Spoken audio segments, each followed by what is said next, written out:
Lady Q just resubscribed for 34 months. 3-4 comes after 1-2 and that's almost a year?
Welcome and hello, everybody. I believe my mic is on, but I believe I haven't pressed the button that lets me know that I can hear myself.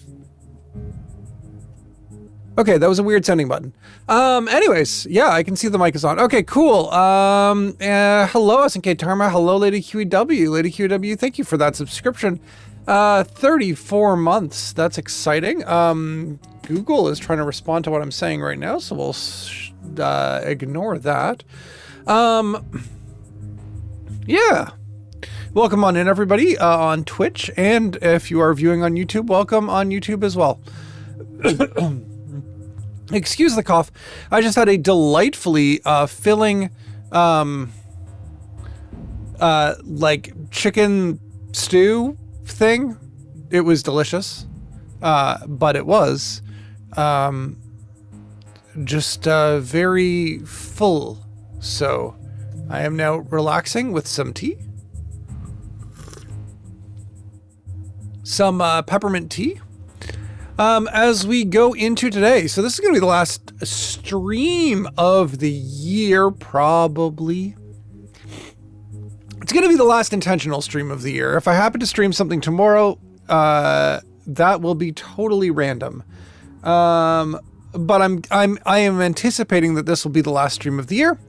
So we have our starting joke for the last stream of the year is I used to be a banker, but I lost interest. But ching. Yeah, let's just get into it. We're going to start with making sure that I have my Excel spreadsheet open, which tracks all of the games that I've played. And we're going to pop over to, here we go. We're in the Atari Games Library. This is the Atari 50th Anniversary Collection, which released a few extra games as part of sort of a holiday update. And these are games that, for keen viewers of this stream, you would have seen probably when I first started streaming. Bowling, Miniature Golf, Circus Atari, Maze Craze are a couple of the games that they added.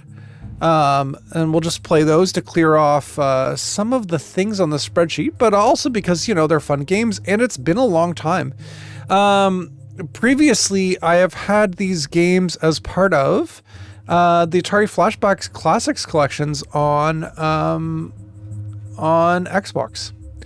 So let's get into bowling. Bowling, we can see 6 video games in one. Those video games are curveball, steerable ball, and straight ball, and we have, you know, 1 or 2 player modes.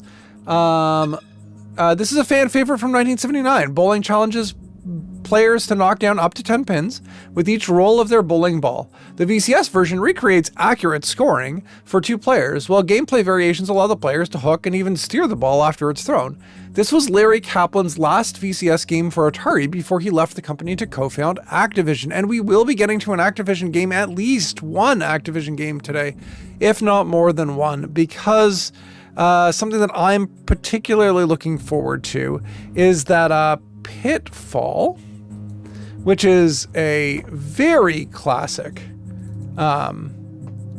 game, very, very classic game, is going to be one of those games that shows up in this list, and that's an Activision game. So I'm looking forward to that. Maybe we'll also get around to Minor 2049er, but anyways, these games are all predating 1982. Bowling itself, 1979 in October. So a good spooky game for the season of spookiness. That's what we're doing here, right? Yeah, we're gonna select a game variation. So there's 3 different modes in terms of how the ball can be played. So player 1, curveball, lets you sort of like, you can put a curve on the ball at a certain point along the throw. Then you have your steerable ball, which lets you just steer however you would like. And then straight ball, which just lets you throw the ball straight. So we're going to play with curveball because it's not quite how you would do bowling. But it is relatively close. So if you haven't seen this before, let me just make sure that I have my deinterlacing correct, because Atari 2600 games are notoriously difficult to stream correctly. So let's just check. Blumberry just resubscribed for 13 months. Holy Go 6 lurking. Hello, Plumberry Muffin. Thank you so much for that 13 months of subscribing. I really, truly appreciate it. Yeah. So we can see my little bowling character here. Doing a good job of being a little bowling character. You know, like, yeah, I'll leave it on this. So yeah, we're going to go, throw this ball, and in hook mode, I can choose to hook at the last minute.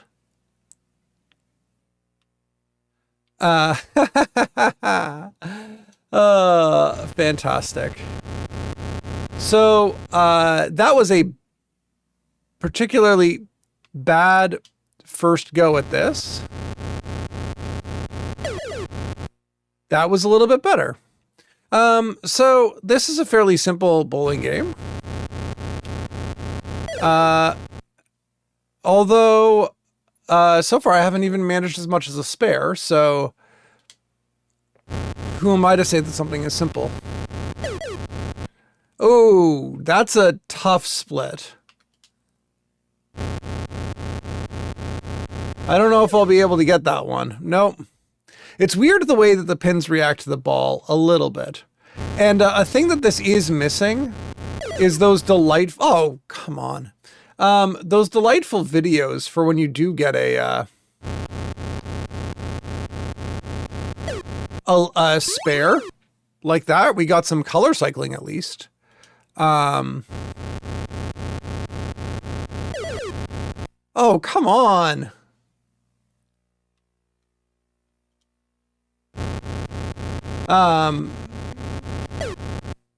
Now, of course, the most appropriate game to be playing, if one was to play a bowling game at this time, would be something like Elf Bowling, from the days of yore. Oh, awful, awful. These pins have really gone on strike, huh? Something like that. Something like that, Plumberry.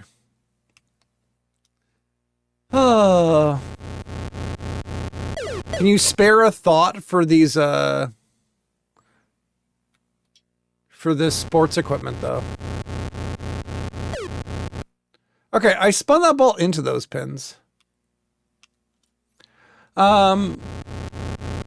So in Canada, one of the things about bowling is that, oh, okay, we got a spare at least. Is that we have 10-pin bowling, as one would see on, you know, American TV shows and around the world. But we also have a specifically Canadian kind of bowling, which is not represented in Atari video bowling. And that bowling is called 5-pin bowling. And I very much enjoy 5-pin bowling. It has been a long time since I've gone 5-pin bowling, but with 5-pin bowling, the pins are worth different amounts. And you don't have any pins behind anything else. And the balls are also a lot smaller.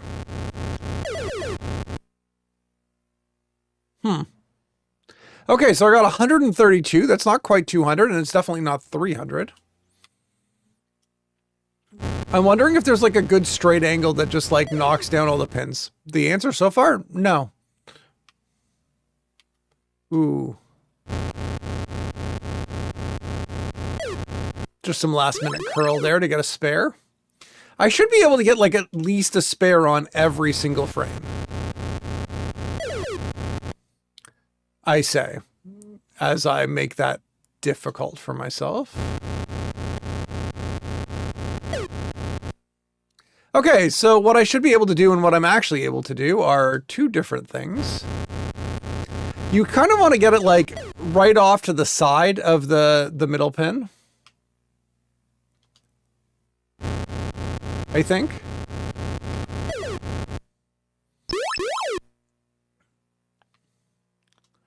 In the steerable version, aka the cheaters version, I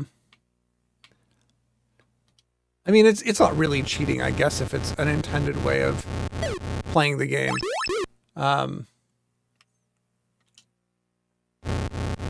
You have much better ability to get strikes.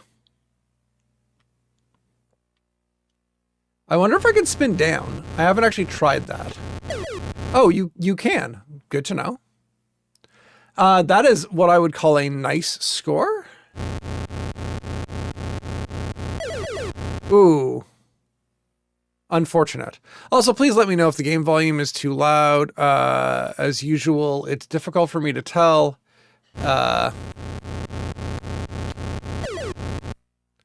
Spun that too soon. Atari game volume is abrasive at times. So, but I think I think this collection does a little bit better job with volume than the Activision Remix collection.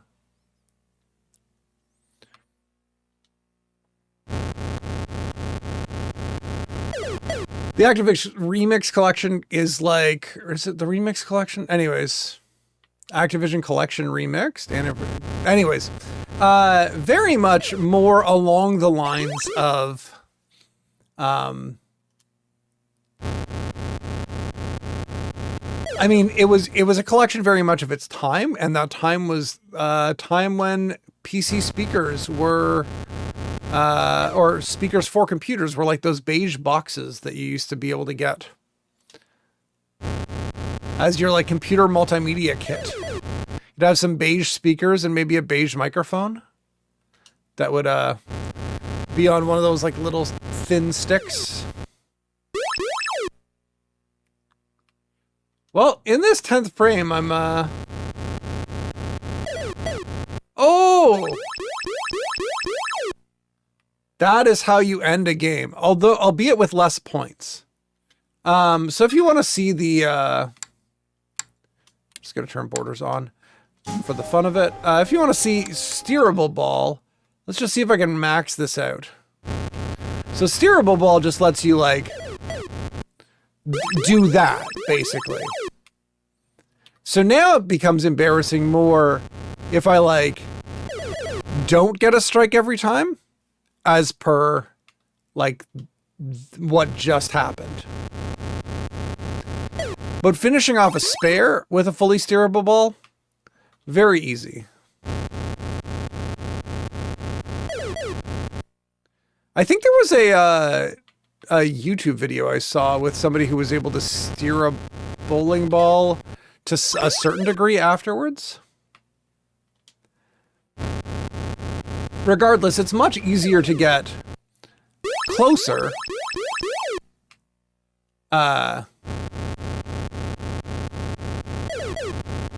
to a strike every time.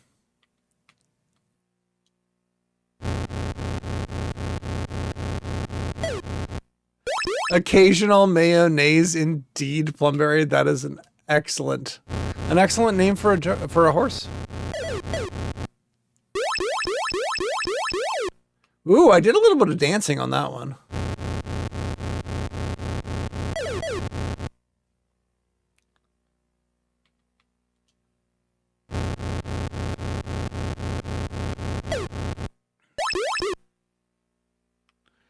These sound effects remind me of Commander Keen sound effects, although I understand fully that the history of that goes in the other direction. And you can see when we have complete control over the steering of the ball, still not perfect, but a fair sight better than without complete control of the ball. Oh, that was poor. Okay. Oh my gosh. That was not how one wants to end a game. That was better. Little bit of a strike dance. Ooh. And not a strike there, but I do need to finish this off with hopefully a spare. Okay.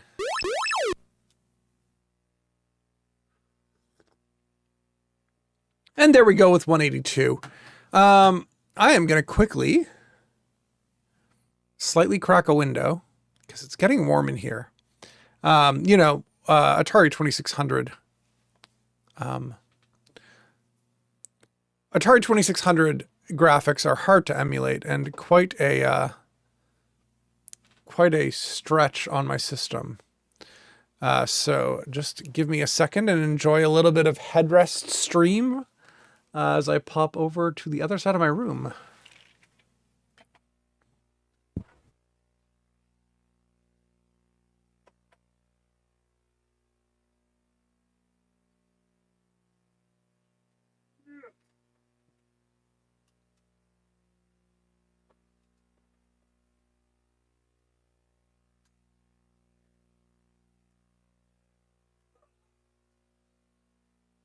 I don't know if you could hear those background strenuous noises, but I have managed to open a window.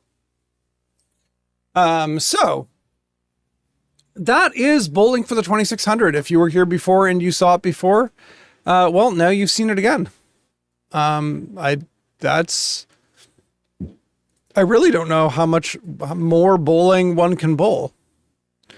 So let's move over to miniature golf. And I don't know if you remember this particular game. This particular miniature golf game, which I think I'm trying to remember if I played this with Lady QEW. But this is an interpretation of the popular family pastime, which players attempt to putt their golf ball around 9 playfields, populated with tricky boundaries and moving obstacles. Released in 1979, miniature golf, arcade golf, in the Sears Telegames release, still enjoys a following for its accessible mechanics and enduring challenge. So, golf, miniature golf, is the game which, if you do or do not remember, where your stroke for the shot, the ball is the yellow dot here. I'm moving my club, which is the blue dot, and my power is determined by how far away I can get from the ball. So if I want to get the ball up into the corner, I should probably not hit it from behind, but rather from on top. That was maybe too powerful. That was better. And now you see the strategy here. Go from the other side of the screen.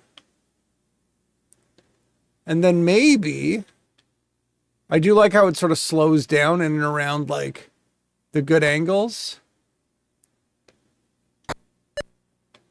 Ooh, that's a good angle.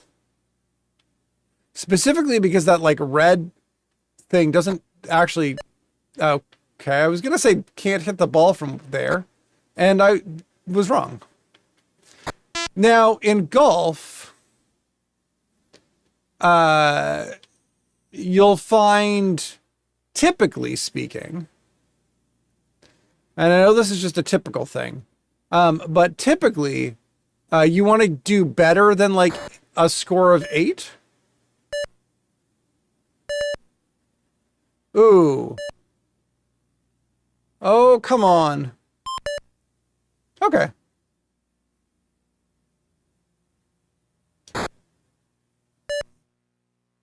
Unfortunate. So this hole I'm getting a little bit closer to. I think my score below par is being represented on the screen in red at the top right of the screen. Here we'll see what I can do to get out of the way of this. Unfortunately, that's not exactly what I wanted, but I do like that right now, given the positioning of the ball, if I put the other one like here, then this course looks a little bit like Super Meat Boy.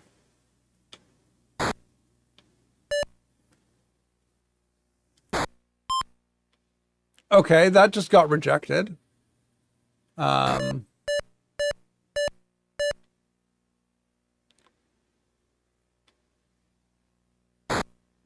Ooh, I think that was potentially a bad angle.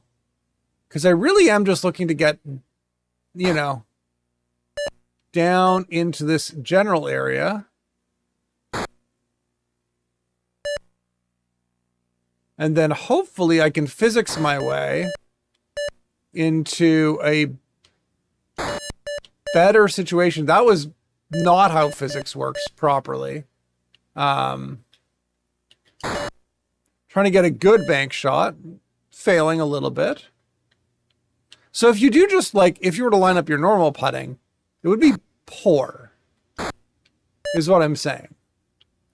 Like here, to get behind the ball is actually impossible. You can't hit the ball from the angle that you would want to. It just doesn't let you do that. So here we are on hole 4. It's a par 4. This looks a little bit more like the Mastodon logo.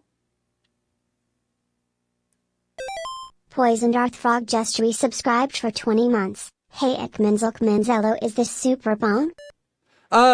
This isn't even super miniature golf. It's actually just kind of mediocre miniature golf. Thank you so much for 20 months of subscribing, Poison Darth Frog. I truly appreciate that, and it's good to see you here. How's life on the flip side of a birthday?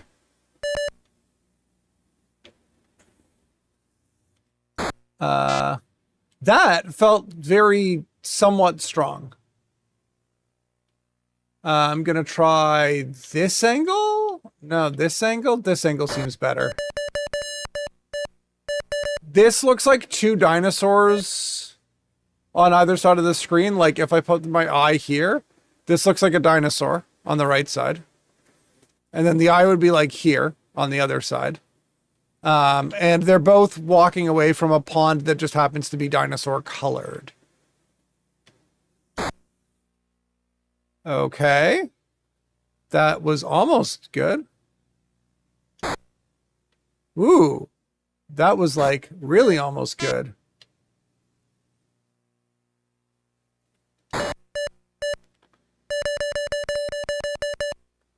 Yeah, it's I mean, you've gone through like a third of your life, a quarter of your life, with a slightly over a quarter of your life with the 3 at the beginning of your age. I wonder if that changes with time. Does 50 feel less weird than 40? Just like, you know. Oh, come on. That would have fallen into that hole. Let's tap it in. Uh-oh. So this is a terrible course that reminds me more of some of the courses in Nibbles.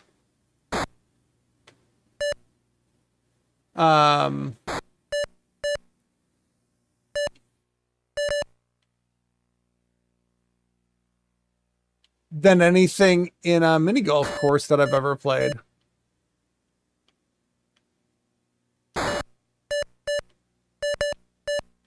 Oh, come on. Yeah, that was on purpose. Definitely on purpose. What is this? Okay, now we're just playing against cars. This is Frogger meets Pong meets something. And for some reason, the like level being close here and close on the other side makes me just think of a water level.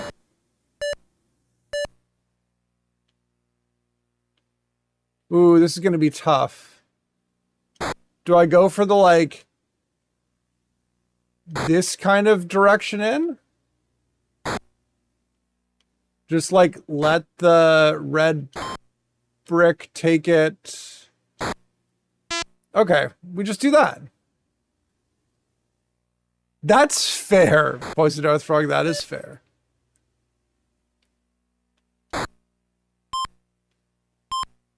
Oops.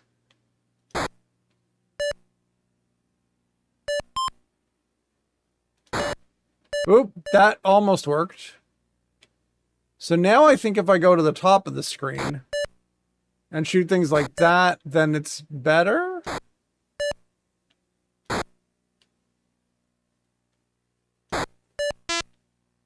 Oh, and I think that's the end. And now we're just left here having miniature golfed. So that was miniature golf. It is not the best golf game. I don't even think it's the best golf game on the 2600. But to be fair, I don't know if there are other golf games on the 2600 because I don't think we've had one yet. If I'm wrong about that, let me just quickly see if I'm wrong about that. Apparently, mini golf is the best golf game for the 2600 on my line in my spreadsheet. Oh, we have played golf for the 2600 a long time ago. It was potentially game 56. We played miniature golf for the 5200 a while ago. That might have been better. The first real golf game that I intend to play is, you know, Link's The Challenge of Golf. But that came out in 1990, so we won't get good golf until, for a while. Let's see what's next. Okay, so this is a game that I think is going to go better than it did on the Xbox. Let me just load this up. So there are a few things that one can do on a computer that one can't do on an Xbox, and this is going to be one of them. This is Circus Atari. Circus Atari is like a Pong, not Pong. It's like Brick Breaker.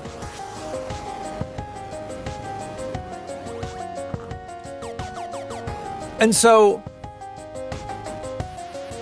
I'm going to grab the mouse for this one. Hello, mouse. So what you're doing, this is a variation on Breakout. There's a similar rhythmic structure to the arpeggio. I think that's why this music might sound a little bit X-Files reminiscent to you, Poison Darth Frog. So, Circus Atari is a variation on Breakout. Circus Atari challenges players to pop balloons at the top of the screen, using a paddle controller to launch clowns via a teeter-totter from the ground below. Released in 1980, Circus Atari was likely inspired by a simple Exidy arcade game simply called Circus, which appeared a year earlier. We will select a game variation. So there's a few ways of playing this. There's new row if cleared. New road if cleared, but also there are barriers. New row if cleared, break through. So this is just gonna like, you won't stop. And then we have new screen if cleared. And then there's a players share the balloons. Two-player mode. So we'll probably go with this new screen if cleared mode.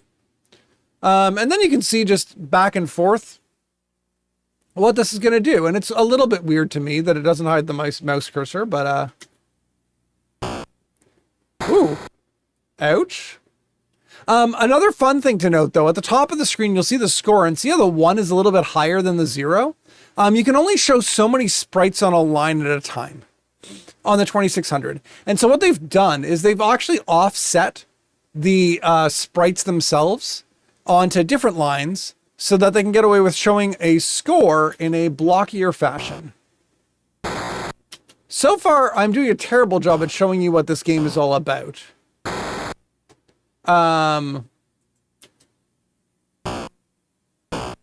There we go.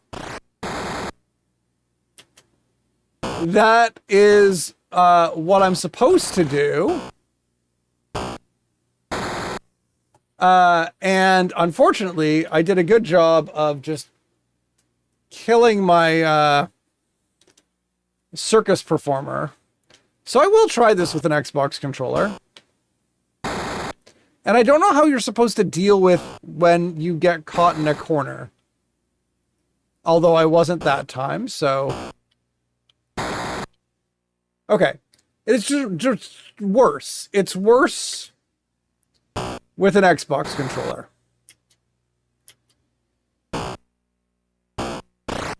Oh my gosh. Taking your sleepy butt to bed. I hope you sleep well. Plumberry, I hope you sleep very well. It is a good time of year. Oh my gosh, that was hectic. So those black squares on the side are trampolines.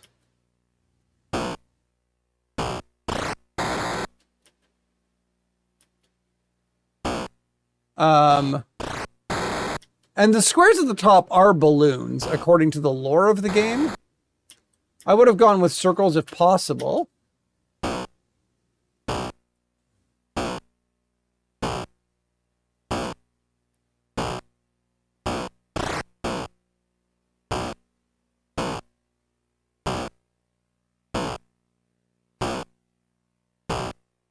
It's hard to get enough height, because you basically have to land on the extreme side of the teeter-totter to get the height. And you do have to land more than halfway across the teeter-totter in order to not just die. Oh my gosh. It's one of the most graphic deaths that we've actually seen in a game on the Atari system. Well, outside of the deaths on Bloody Human Freeway. But that came later. And that wasn't first party. Oh my gosh. So I got 222 there.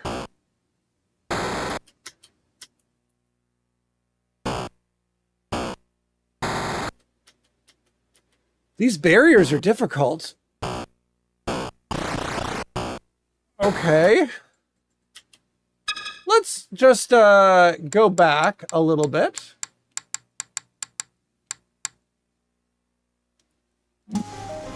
And select a game variation again. Let's go just to the standard game number 1. New row of cleared, 1 player, no barriers.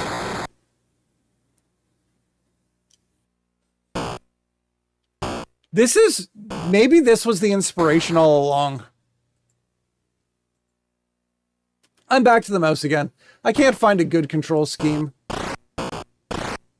Although, one of the things that would be really interesting, there's an Atari console, not the Atari console that can play actual cartridges, but a different Atari console that I saw advertised, and its controller actually has a little paddle wheel on it to play paddle wheel games better.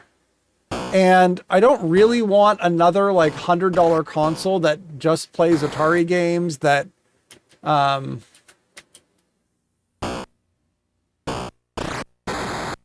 gosh. Just for the controllers, but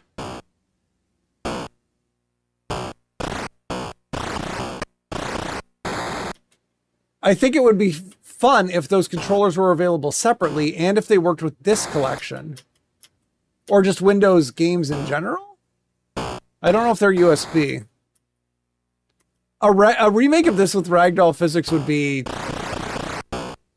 I think, a lot more entertaining to play. So far, I've only managed to break 200 once, and I have not yet cleared a screen or a line. Come on.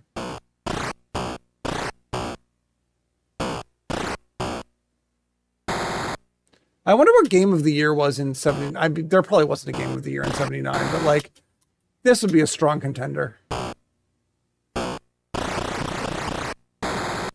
Ouch.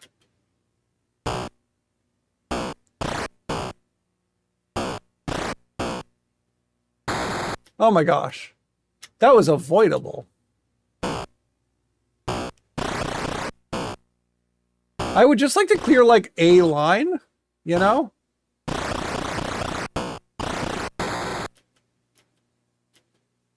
I've gotten to 150. That's pretty decent score-wise. There's not a good way of getting those characters at the end.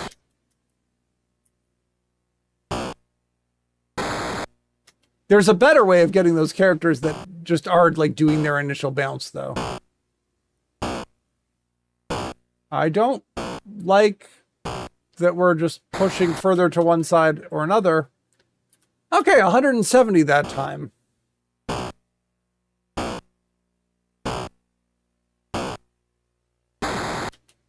Five points. Oh, you get a point for every bounce. So I could get a high score without breaking an entire brick. I wonder what the no brick high score is for this game. If there is such a thing.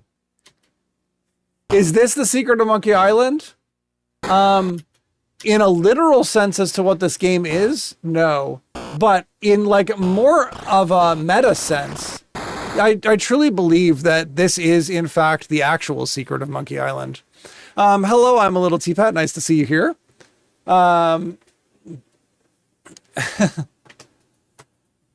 So that was a fun revisit of Circus Atari. And then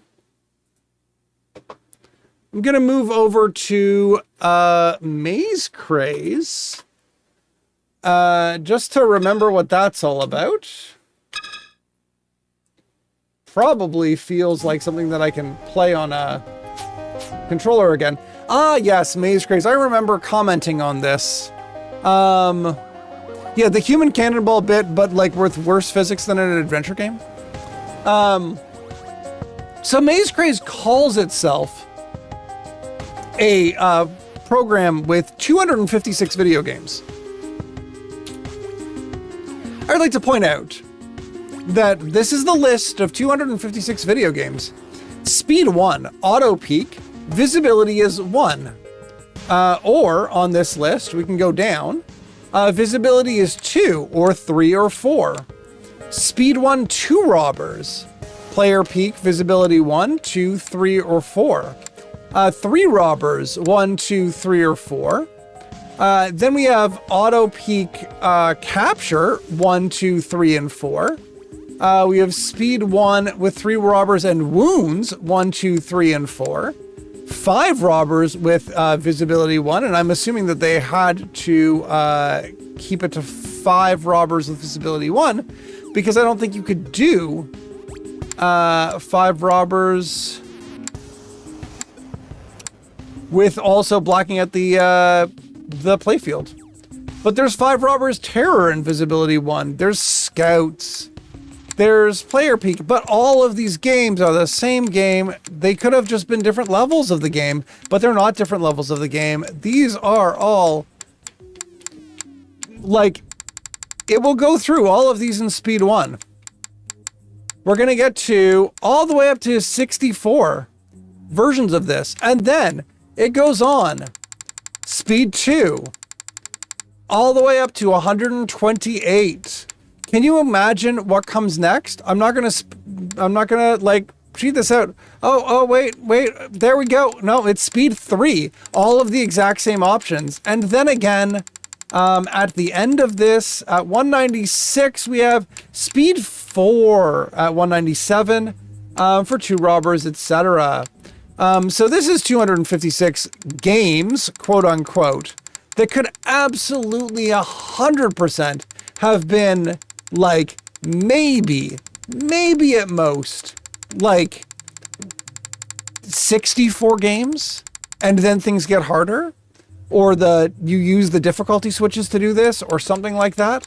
But I am going to proceed to try the most number of moving sprites on a screen, see if they all show up on stream, try to figure out why my auto hot cursor isn't working.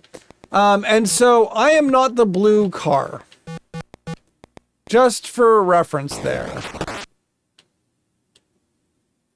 I have, however, been stopped. Okay, I just died. So what I'm trying to do is get through this maze.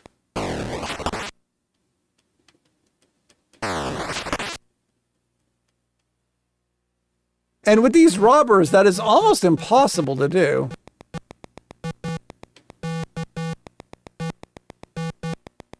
With 5 of them, I don't know if it is possible to do. So this is like worse Pac-Man.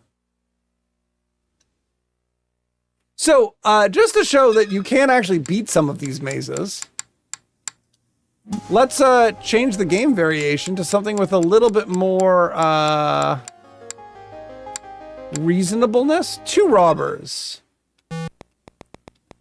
So I'm going to go through here. Nope. I've done this maze poorly. So all this is a game of navigating a maze until you can get out. And this is going to be a problem.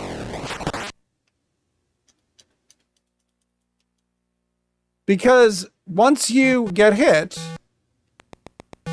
you're done. I think I want to go this way.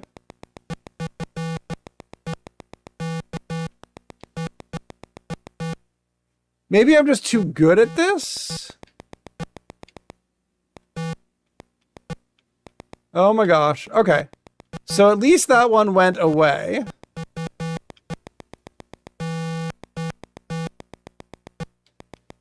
Uh-oh.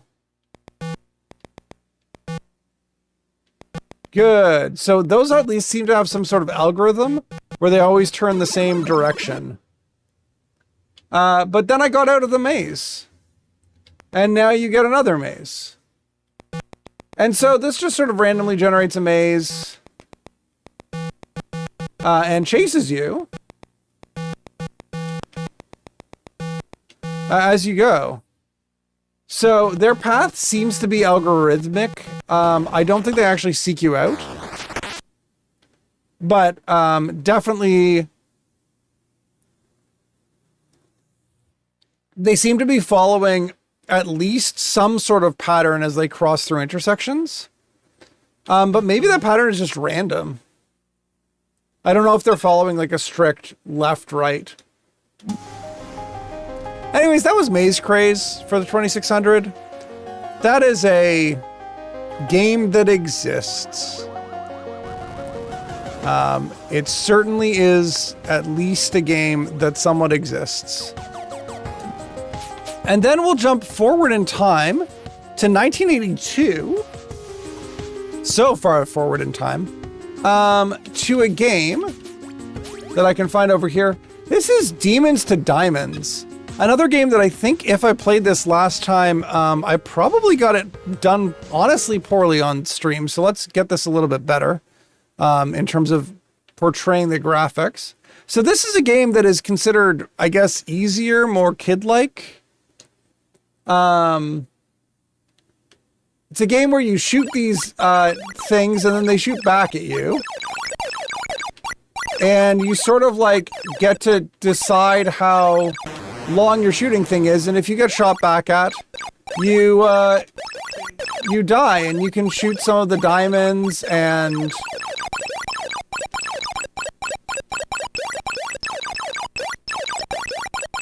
eventually those skulls go away. I think I have 2 lives left, and eventually you do clear a level. I just want to point that out. See, a level was cleared. 157.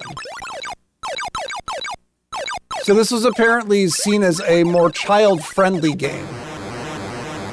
I, as an adult, have struggles not getting hit.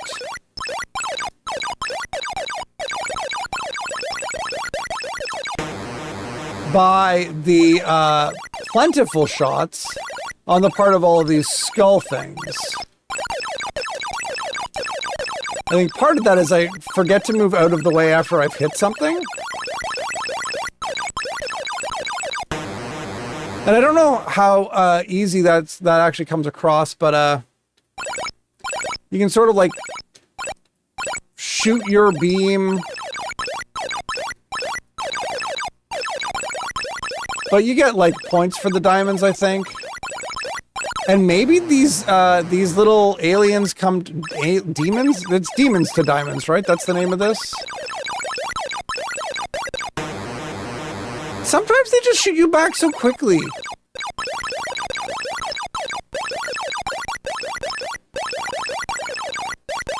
And I don't think you can destroy the skulls. So I think I'm going to do like quite a bit more poorly here.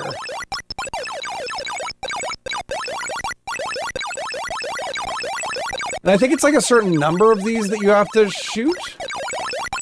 I'm not getting a lot of the diamonds. 192.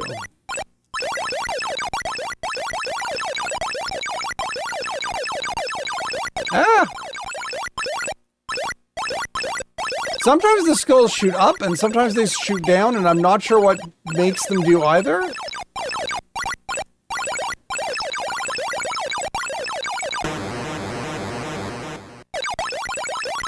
But I'm not dead yet, so... but I died... That is the most internet nerd way score to die on. So, you know, for the purposes of Demons to Diamonds and the simplistic gameplay that is, we'll call that one complete as well.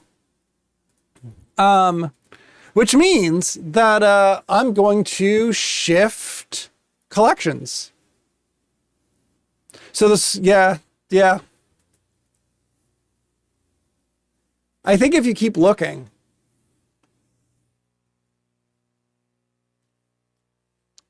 so shift, no. I have a key combination to make my screen go blurry. But I have to press it on the right keyboard, not that one. This one. There we go. Okay. So, going to go over to 4x3 for a second here. And I'm going to launch up. Apologies for the sound. It is going to be loud until I can adjust it. And apologies to YouTube's DMCA stuff, because that's going to be an issue too. I'll just turn some volume down. There we go. So we are going to play a game well known. Not this particular game, because we have played Freeway.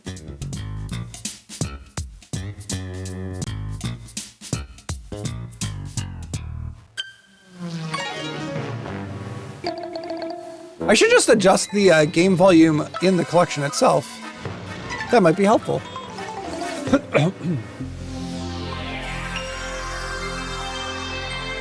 How is everybody's plans coming along for the holidays? I hope everybody is going to get some time off to relax. I will load a save game. Thank you very much. And then we will go over, oh my gosh, the sound is loud. Let's go to the sound options. Let's turn the sound effects down a little bit. 50%, sure. That seems reasonable. Then we'll turn the game down to the same amount, and then maybe I won't have to do as much work back and forth between games. Regardless, we're going to select a game. And we are not going to select any of these games. We're going to try to find Pitfall. Come on, Pitfall. I'm not convinced that this actually 3D models out accurately. There we go, Pitfall. A 4-day weekend is nice. That's a good breakout. Oh, figure out some stocking stuffers. I just got one of Lady QEW's stocking stuffers in the mail today, and she doesn't know what it is, and I'm excited about that. Because typically, when it comes to presents, I'll get a present for Lady QEW, and then be very bad at holding on to the secret of what the present is. And this year, I'm doing a lot better at holding on to the secrets. So that's exciting. Pitfall instructions. We are going to do Pitfall. I have never played Pitfall before, so I am going to read the instructions because this game is iconic. Picture this. You are deep in the recesses of a forbidden jungle, an unforgiving place with few explorers ever survive. But you've got courage because you're with Pitfall Harry, the world-famous jungle explorer and fortune hunter extraordinaire. The lure of hidden treasure draws you and Harry deeper and deeper into the bush. But being a great explorer, you wouldn't think of starting such a difficult journey without reading this manual first very carefully. The object of Pitfall is to guide Harry through a maze of jungle scenes, jumping over or avoiding many deadly dangers, and helping Harry grab the most treasure in the shortest possible time. I think we can do the whole powering on of the system, but we have the use of the joystick controller. To run left or right, move the joystick left or right. To jump over dangers, press the red button while running to the left, right, or the left. To climb up or down ladders, push joystick up to climb, push down to descend. To grab a swinging vine, press the red button while running to the right or to the left. To let go of the vine, pull down on the joystick at the end of a swing. To collect your treasure, just run right into it. You start your adventure with 2,000 points. Some misfortunes will cause a deduction of points. Should you fall down a hole by accident, you will lose 100 points. Rolling logs will also cause point loss depending on how long contact is made with them.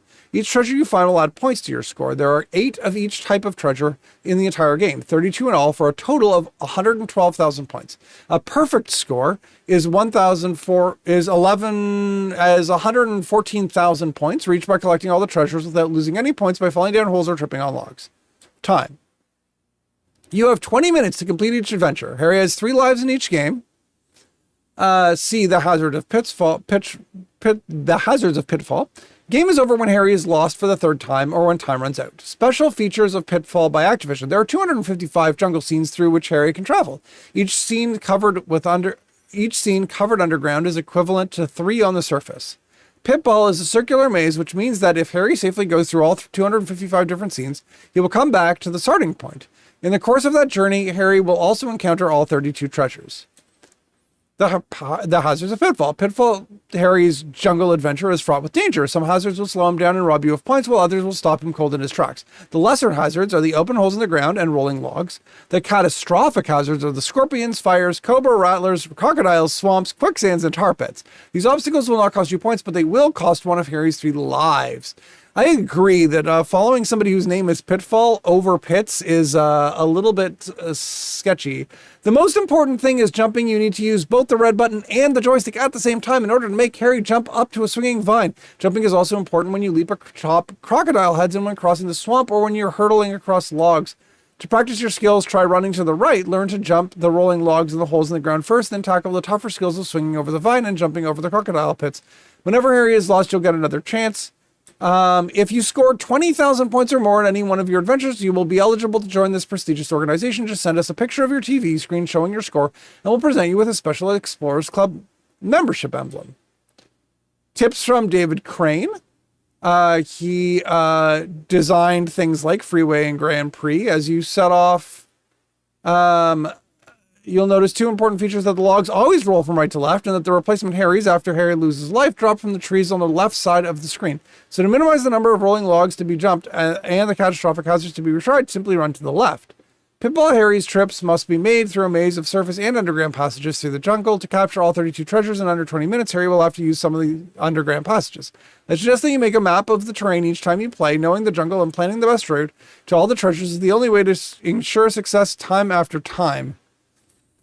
Until you really get really skilled, you might want to wait until the crocodile's jaws are closed to jump on the first thing, blah, blah, blah, blah. If you can find any writing materials deep in the jungle, drop me a line. I'd love to hear how you and Harry are getting along. What is A Boy and His Blob about? I'm a little teapot. And that is like exploring an ancient temple following Flattened by a Boulder Jones. So this be Pitfall. Okay, I have never played Pitfall before, but I have myself a joystick and a button.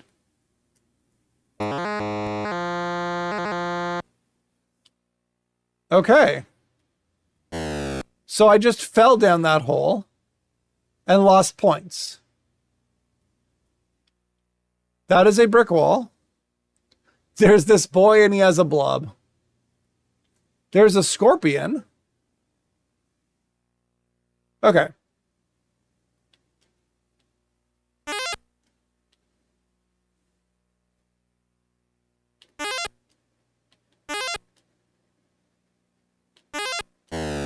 Whoops.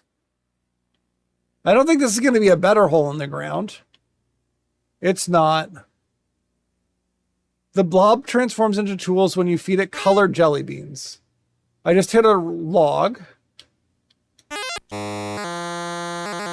So then I let go at the end, and then I hit another log. Oh my gosh. That seems like the best way to jump across those. Yeesh. Okay, and you can just press down pretty close to the edge of that and not fall in. Can I jump over a scorpion? I can jump over a scorpion. That's good to know. Has anybody seen any treasure yet?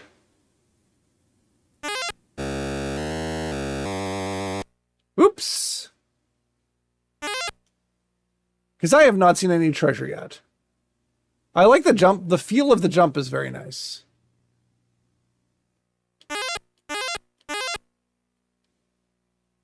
There's a cobra there.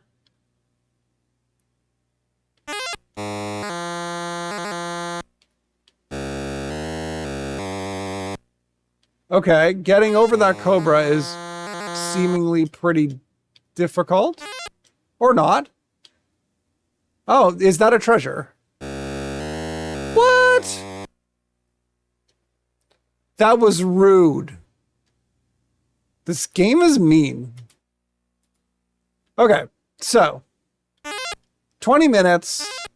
We know there's treasure if we go this way.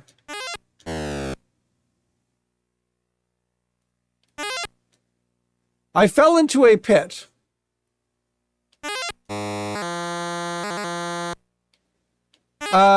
I think that is the intent. I fell into a crocodile.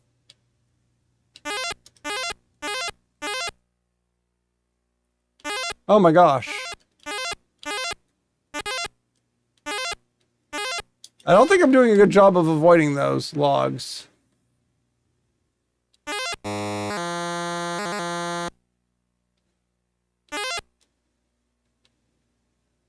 Okay.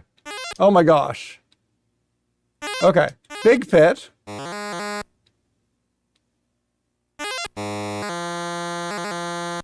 Definitely the Tarzan yell. And I definitely just fell into an open pit again. Oh my gosh. Okay. So, things that I've learned about this game. Go the other direction. It's safe to be in alligator mouths. I did find some treasure.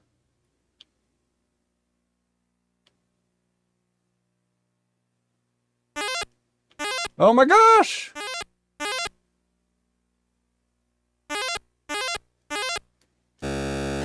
I was hoping that would work out better for me.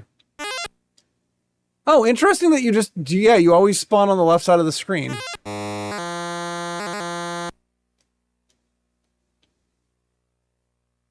There's fire. Fire is not a treasure. Cobras are not a treasure.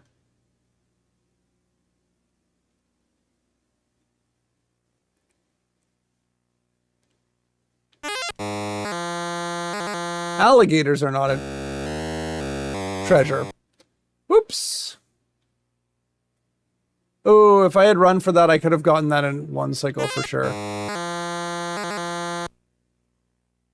Just hold on to this vine. This is poor timing.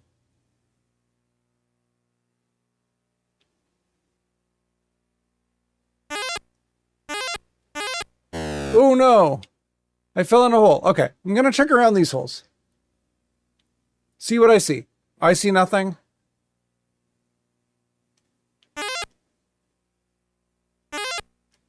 Oof. Ah! Rude.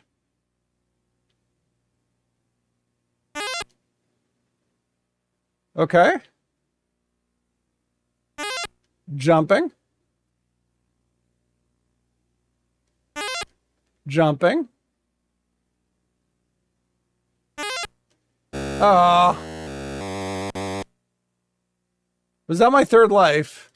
That was my third life and I didn't even get treasure.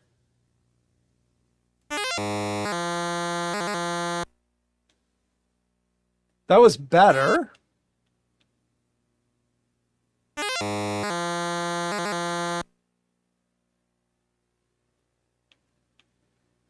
I think I hit a log that time. There we go.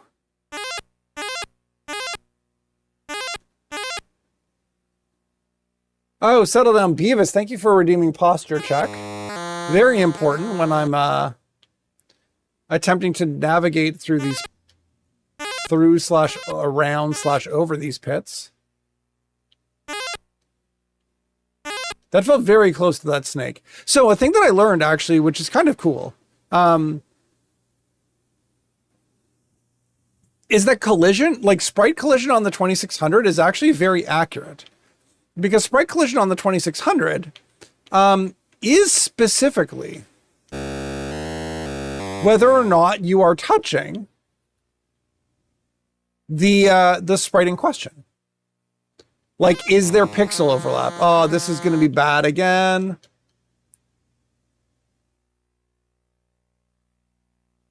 Oh, poor Tarzan yelled. This worked out poorly.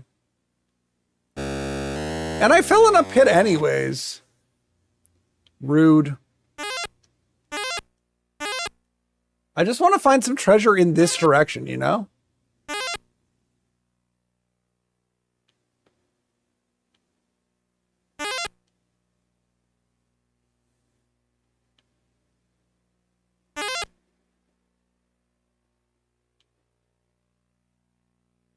Any treasure in this direction?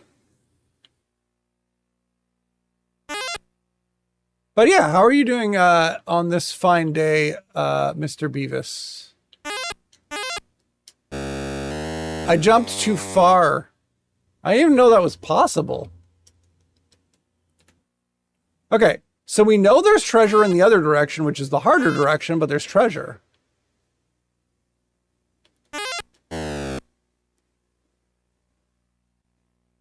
And that was not the best way of accomplishing that, I admit. This is, like, definitely not the best way of accomplishing this.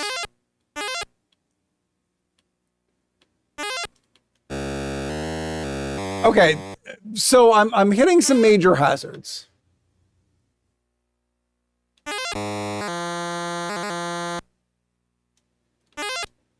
Oof.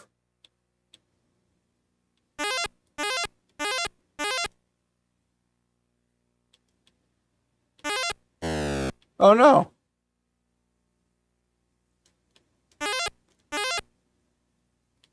$16-14 is not the best score in the world.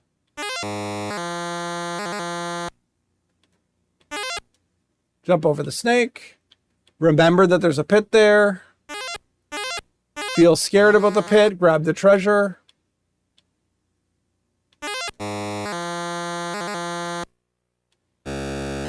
Fall into the pit. Oh, I just saw where my extra lives were.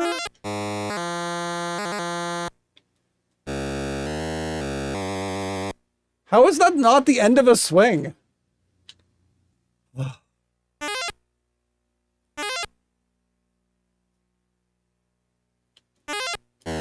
Fall down a hole, touch a bit of a log.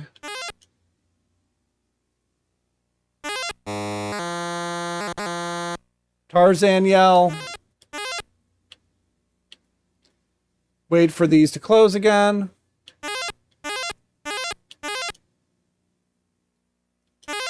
Run into a log. Fall into a hole.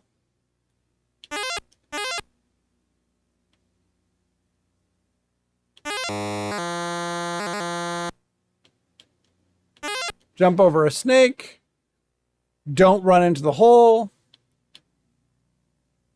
Run across the hole. Get the treasure. Face my nemesis of the water, where I never am able to jump over this. I do not trust this even one little bit. And then here we have another hole like this.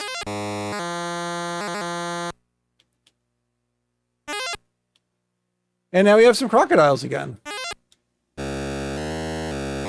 Whoops.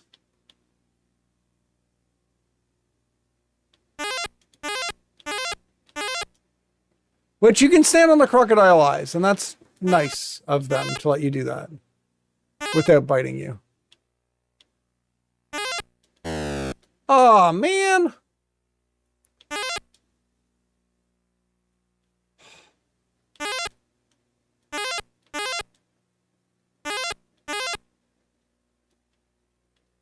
There's a fire. The fires are easy to jump over, at least.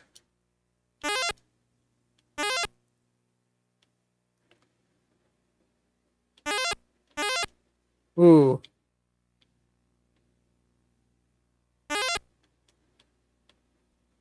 Not worth the loss of points.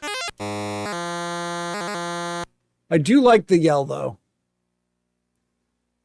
Is that yell not, like, copyright? I guess not. Or I guess no one cares. Big pit. Good to know.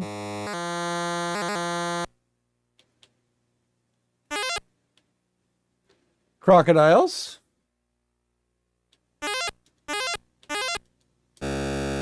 Crocodiles that eat you.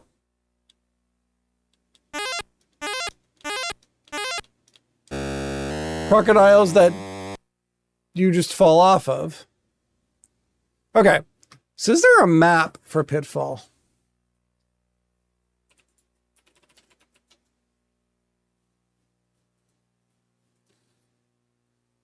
There is a map for Pitfall.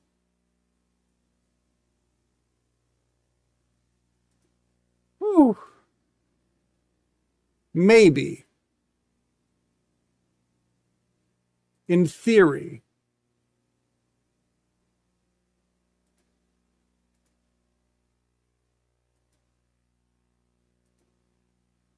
Okay, so I have a long way to go to get the second treasure. Potentially. Is what I'm learning. Oh my, oh my, oh my.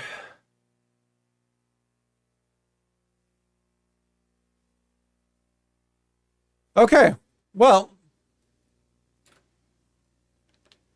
we're on scene 1.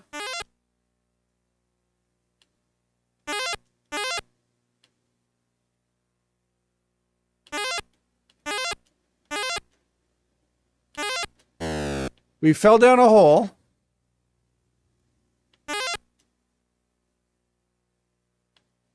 Oh boy. We fell down a bigger hole.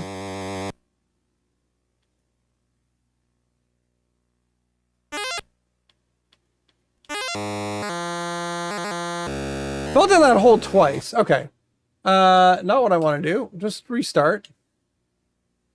What happens if I go the other direction?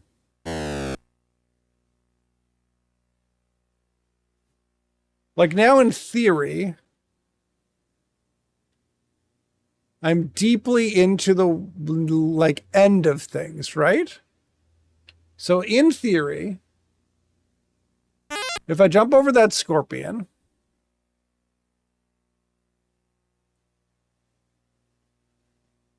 then I can come up here and there's a snake.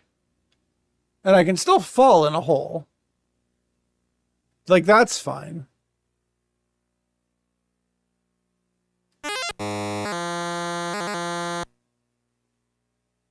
And then there's like this one. Ouch.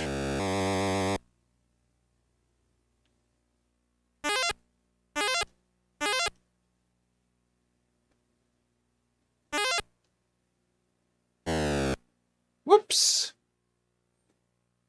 I thought that was going to go better for me, to be honest.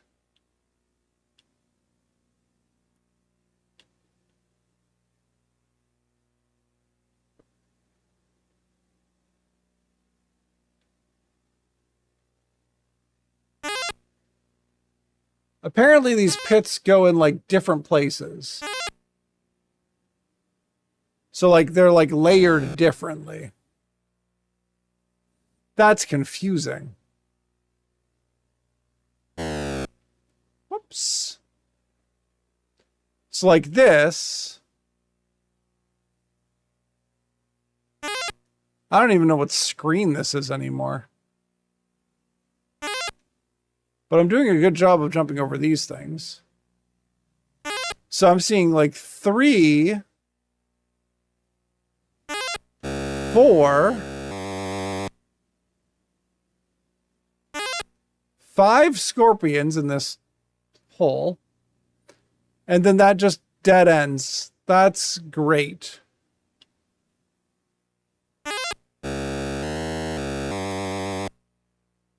Okay.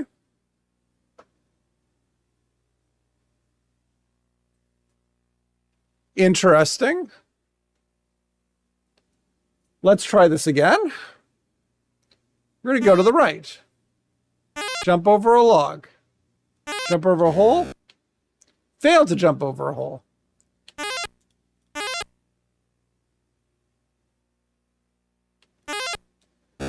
Failed really hard to jump over a hole.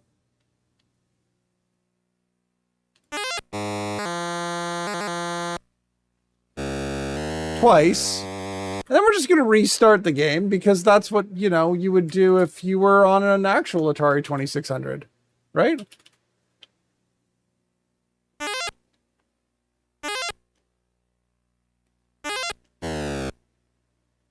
One of these days I will be able to jump over the very small hole.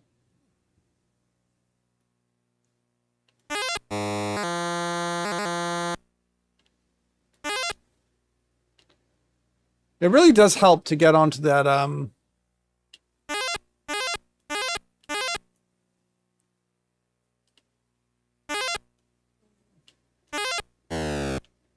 wow.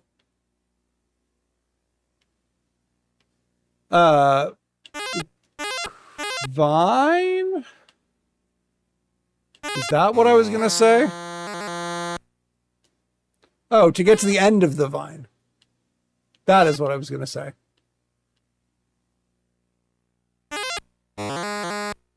Okay, so I have the gold thing.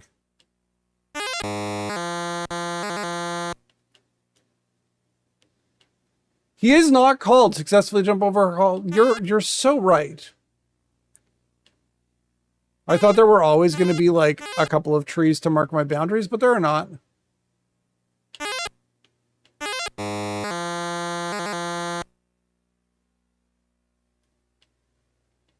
More crocodillos. I'm very in character. I'm playing this quite well. Okay, so now, if I read this map correctly, I can do this and then work my way to the next hallway up, past many of these foes.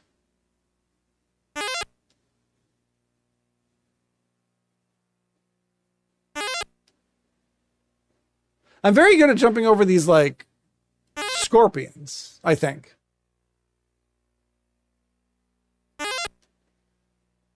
There are a lot of them, though. Okay, so then I get to come up. I don't think that was the first hole that I came from. I think I'm on 246 right now. And if I'm right, that means that there's going to be, like, another path down here and 2 barrels. Delightful. So I just want to keep going across until I find money.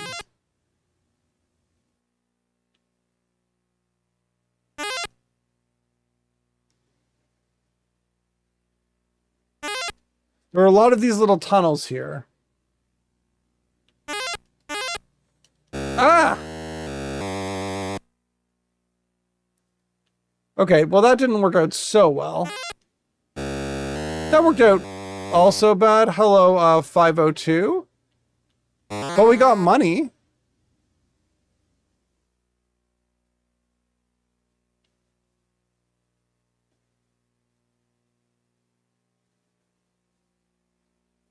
Oh, I just have to walk across that space when it's not a hole. That's what one has to do. Okay. So there are tar pits, there are quicksand pits.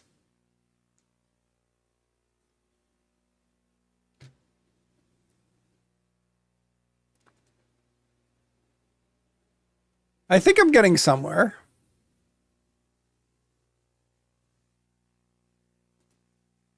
I wonder if there's a pitfall category on Twitch. There is. How exciting. Given that I think I'll be here for a while.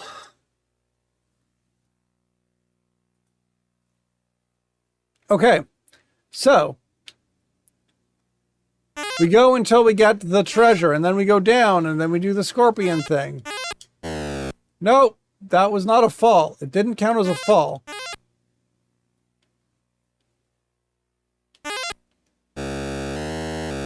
Okay, so I'm making bad choices, and that's fine. Oh, that would be a good, interesting thing to check. Well, I'm here and just wasting my time. Is all of the money in the upper world? Is there any treasure? Okay, so it looks like I don't technically have to go down ever. It's just faster if I do.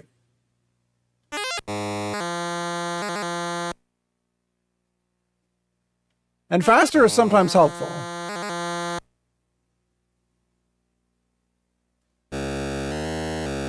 Okay, so that worked out poorly. That worked out with way too much luck.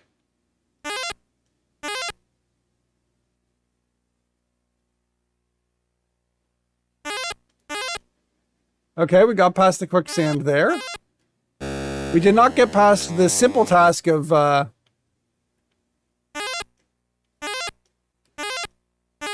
not falling for that. Cobra. I don't know if that cobra is petulant or not. 2 fairly successful blind jumps, I'd say.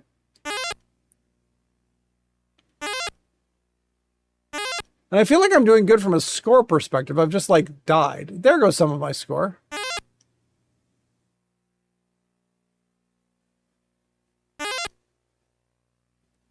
I guess the question is, like, do you actually have time to go through all of the screens in the 20 minutes that you have? It helps if you don't do that. Okay. Fair enough. But I felt like I was getting somewhere.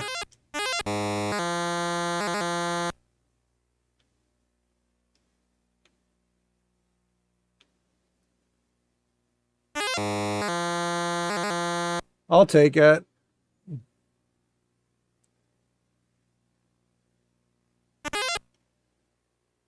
That always feels sketchy. There are probably some like amazing speedruns of this game. Oh no, Graham! A poisonous snake! I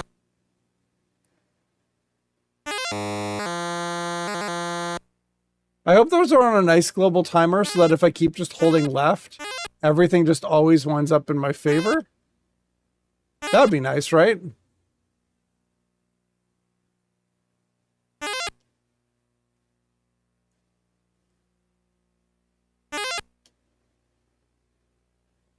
Because so far just holding left and being really good at jumping is doing me pretty good. Like, I might not be taking the most efficient path around things. But, like, timing-wise, it's working out for me. Monies. That almost didn't work out for me. I acknowledge that.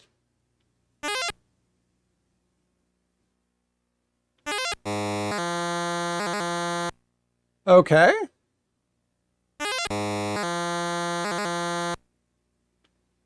And I lost a few points, so I won't 100% perfect this.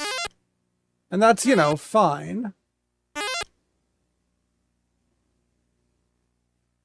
But I've stayed alive for quite a few minutes right now. I had a feeling that was going to be there. I don't trust this one. I was right not to trust that one.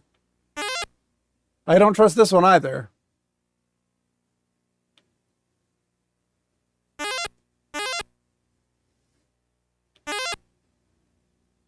I wonder if there are like any unpassable places where like there's a lake like this, but there's not a way to get over it without going under it. You know? Quicksand. It's quicksand. It's not a lake. Although death does get you over things. There's a ring. I don't trust it. Again, I was right not to trust. This game is very bad for like teaching you that you should trust things. Oh my gosh.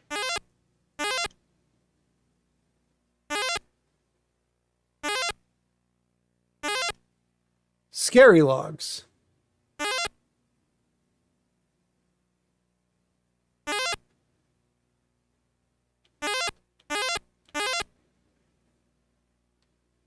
I don't trust this one. I was again right not to trust things. And I really don't trust this. What is with all of this quicksand? And why does the quicksand not impact the logs? Like, what is this physics model that lets you do this? And also, how many seconds do I have per screen to get all of this treasure? So there's 20 minutes in the game. There's 256 screens. I don't have to technically go, oh my gosh, that was a terrible idea. Whew. I don't have to technically go to every screen to get all the treasure.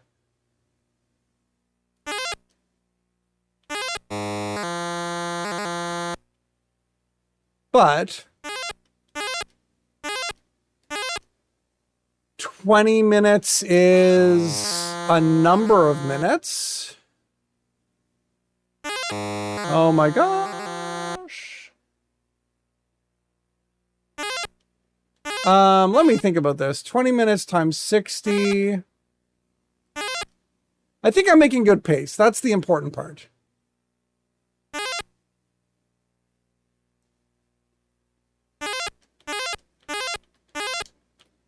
Ouch. That kind of sucked.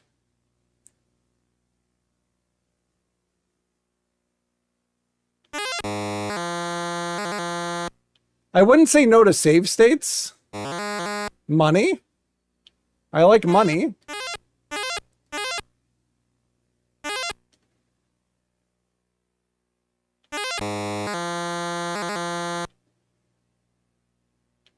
Ah, shoot. Oof. I'm hoping to at least be able to get the 20,000 points.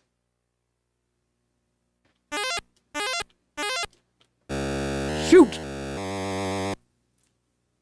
Okay, well, we got 10,000 points. That's like halfway there. Trying to figure out where I would have been on the map.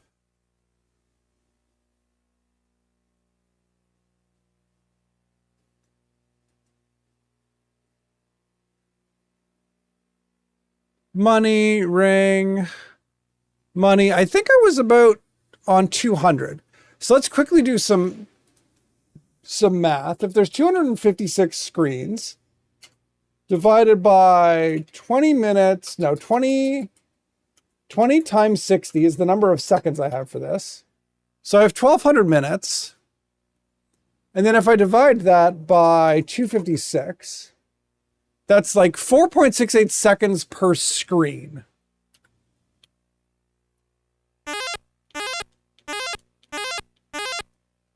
So I think you can't clear this game without using an underground passage. But you should be able to at least get a decent chunk of the way around the map if you don't get tripped up too many times.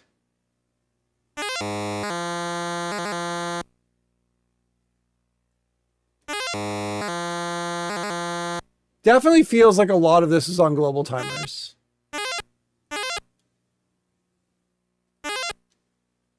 Like, how many seconds is it taking me to clear each one of these? About 5, right? 4, 3, 2, 1. Yeah. So I have like 4.68 seconds per screen to wrap the entire thing. And I feel like that is just the pace of this game. Whoops. But the timer was offset. And now I have to wait. Because now I'm not trusting.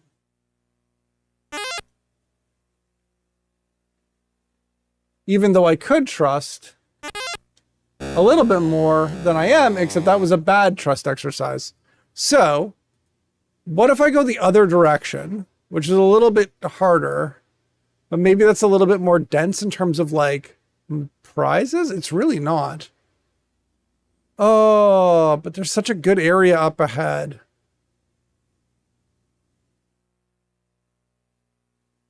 Okay, so we'll do the optimal path. Humph. So optimally what you do is you go to the right. There's these two logs here. You try not to fall down there because that's really annoying. And this whole log thing in general is like really annoying when it comes to that. And then you just restart because you're like, why would I even do that? That's silly.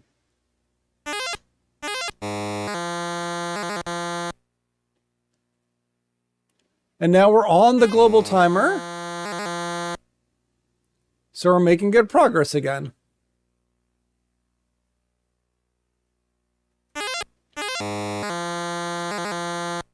Ooh, that was unfortunate. Not when I wanted to die. I hope that's obvious.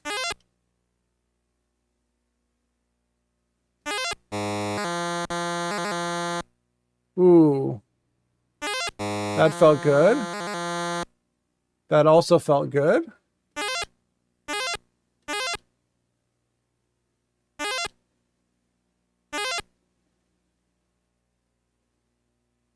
Oh my gosh. The ones where the like death logs are like literally right on your heels. At least they go like exactly the same pace as you when you're going left to right. That does make this a little bit more predictable.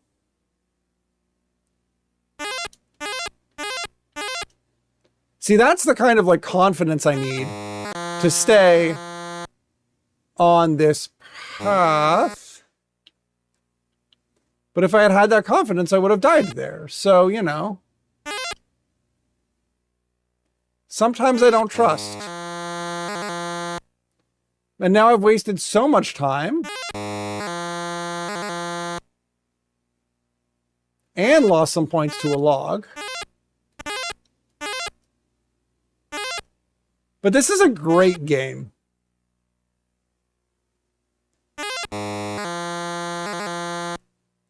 Like, you know? It's just, it flows really well. I don't trust this. This is like, you know, the Spider-Man of games. Spider-Man 2, swinging on web things. Okay, so we got a ring. Oh my gosh.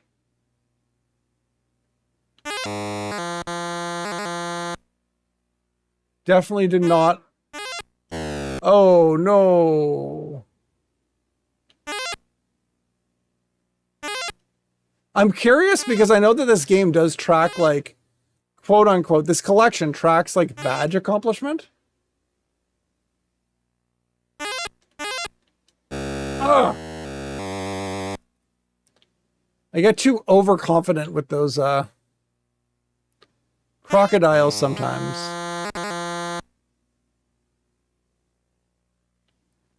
Oh boy.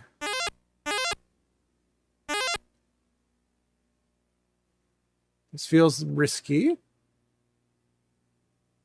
And then you can always sort of jump at the end because like it is about sprite contact specifically by the pixel. That timing does not work out. So that's good to know. Okay, so let's try the optimal path again. Not optimal.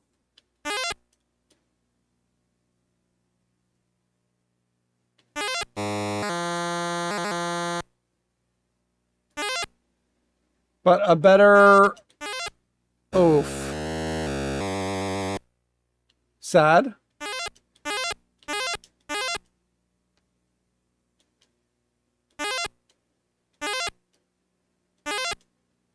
So I'm losing a lot of points here. Darn it. Because really what I was trying to accomplish here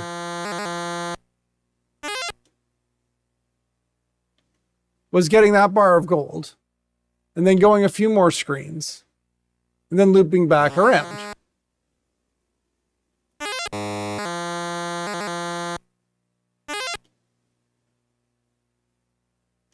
But I keep forgetting that there's quicksand.